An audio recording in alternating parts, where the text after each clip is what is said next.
ఓం శ్రీ మహాగణాధిపతే నమః, శ్రీ సరస్వతి నమః, శ్రీ గురుభ్యో నమః. జై గణేష్ క్రియేషన్స్ ప్రేక్షకులందరికీ స్వాగతం. నేను మీ అనుపమ. ఎంతో చక్కగా ఆసక్తికరంగా చక్కటి కథాకథనంతో విశ్లేషిస్తూ సాగుతూ ఉంది శివపురాణము. ఇక పోయిన భాగంలో మనము కన్ముని శాపము 138వ భాగంలో చూసాము. ఎవరి కన్ముడు, ఏమిటా శాపము?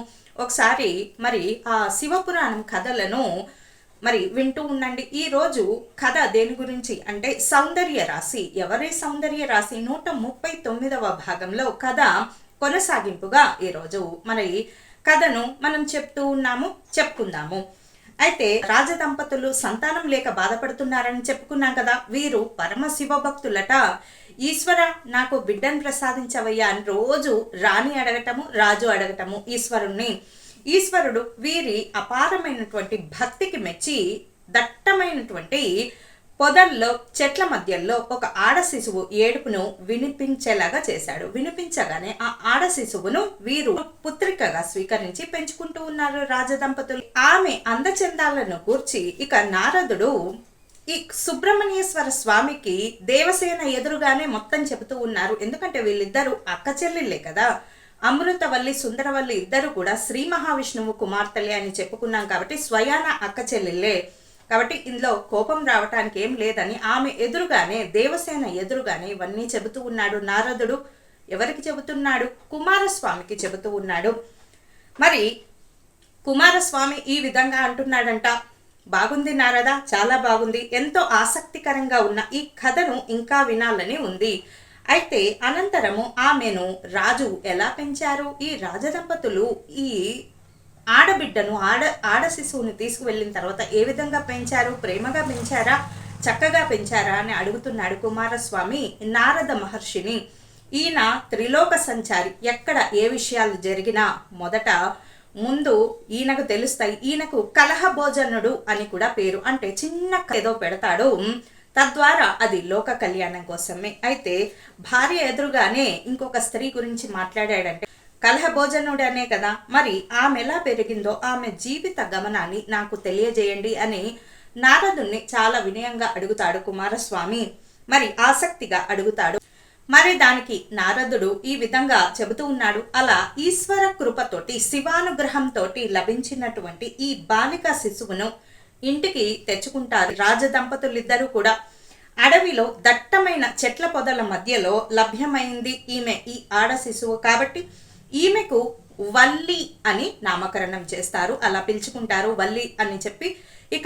అల్లారు ముద్దుగా పెంచుకుంటూ ఉంటారు రాజదంపతులు. ఈమె అదృష్టం కొద్దీ రాజదంపతుల చేతికి దొరికింది కాబట్టి మంచిగా హాయిగా రాణిలాగా, మరి యువరానే కదా కాబట్టి చాలా హాయిగా పెరుగుతుంది ఆ అమ్మాయి. అల్లారు ముద్దుగా, అసలే పిల్లలు లేక బాధపడుతున్నారేమో, ఈ పిల్లవారికి చాలా గారాభంగా, చాలా అపురూపమైంది వల్లీదేవి. ఆమె ఆడింది ఆట, పాడింది పాట. కన్న బిడ్డ కన్నా పెంచుకున్న బిడ్డ మీద మమకారం ఉంటుంది. ఒకసారి చూడండి, కన్న ప్రేమ కన్నా పెంచుకున్న ప్రేమ మరింత ఎక్కువగా ఉంటుంది. కారణం ఏమిటో తెలుసా?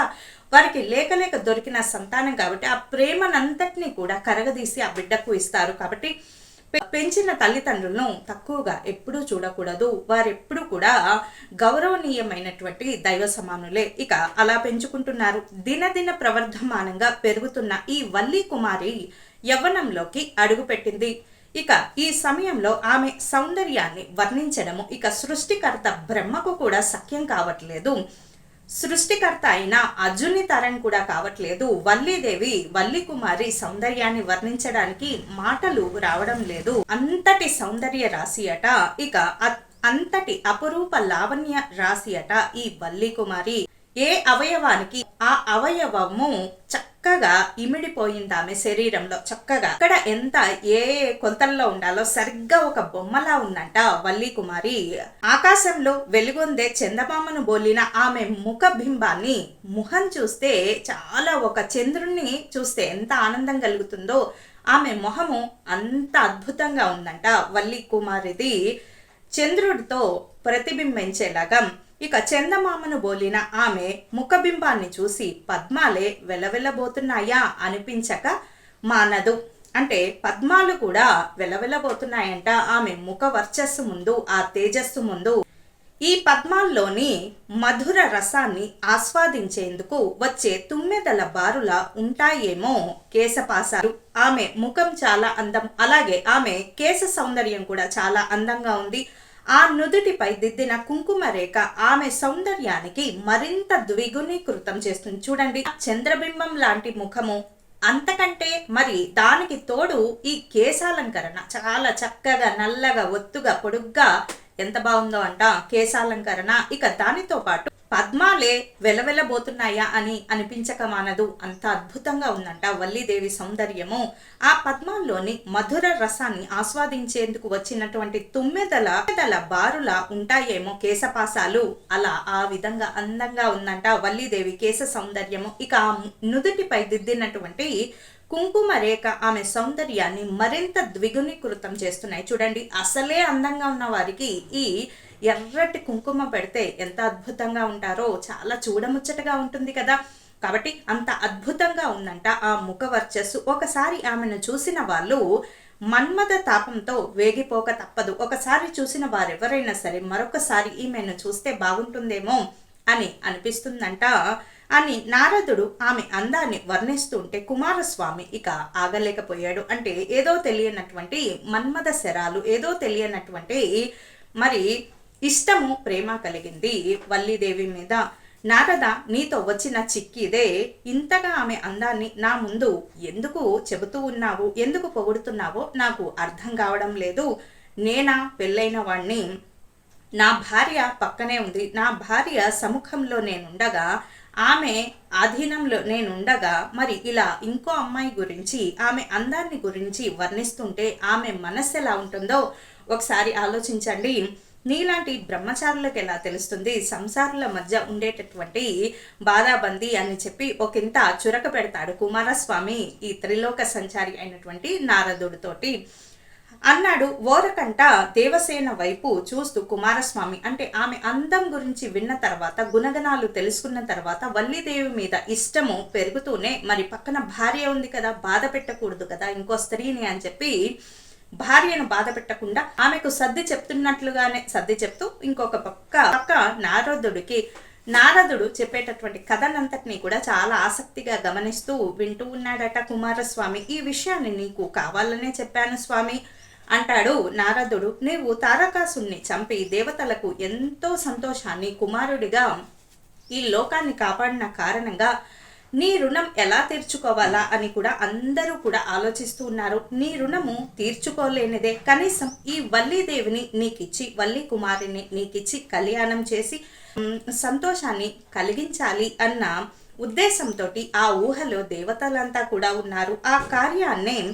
ఆ కార్యాన్ని నేనే భుజంపై వేసుకొని కావాలనే ఇక్కడికి వచ్చాను అంటాడు నారదుడు కుమారస్వామితోటి. ఇదంతా కూడా 139వ భాగము సౌందర్య రాశి అనేటటువంటి కథ కొనసాగింపుగా చెబుతూ ఉన్నాము. ఇక వచ్చే కథ కొనసాగింపుగా వచ్చే భాగం ఏమిటి అంటే ఇది గతము. ఏమిటా గతము వచ్చే భాగంలో చూద్దాము.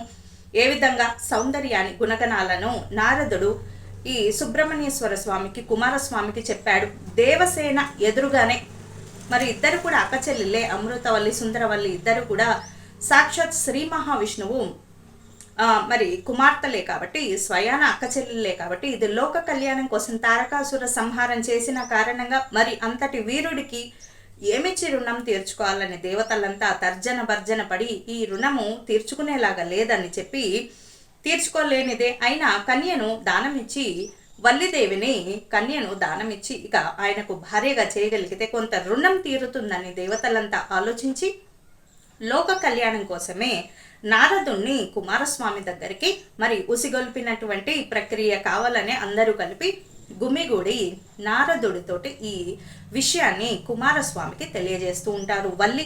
వల్లి దేవి యొక్క సౌందర్యాన్ని తెలియజేయమంటూ. ఇదంతా కూడా సౌందర్య రాశి వల్లీదేవి యొక్క సౌందర్య అలాగే గుణగణాల గురించి కొన్ని విషయాలు మరలా వచ్చే భాగంలో మరికొన్ని విషయాలతోటి కొనసాగింపుగా కథను తెలుసుకుంటూ ఉందాము. అందరం ఆనందంగా ఉండాలి, అందులో మనము ఉండాలని కోరుకుంటూ లోక సమస్త సుఖినో భవంతు, సర్వే జన సుఖినో భవంతు.